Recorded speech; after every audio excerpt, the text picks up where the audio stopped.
اور شہر میں عورتیں گفتگویں کرنے لگیں کہ عزیز کی بیوی اپنے غلام کو اپنی طرف مائل کرنا چاہتی ہے اور اس کی محبت اس کے دل میں گھر کر گئی ہے، ہم دیکھتی ہیں کہ وہ کھلی گمراہی میں ہے۔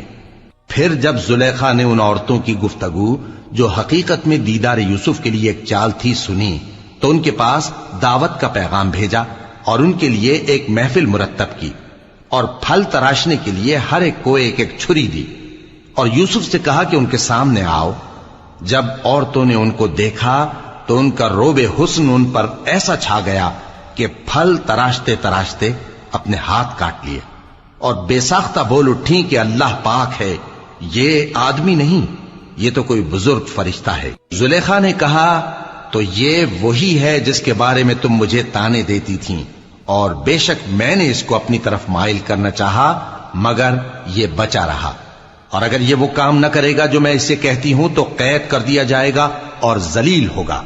یوسف نے دعا کی کہ پروردگار، جس کام کی طرف یہ مجھے بلاتی ہیں اس کی نسبت مجھے قید پسند ہے،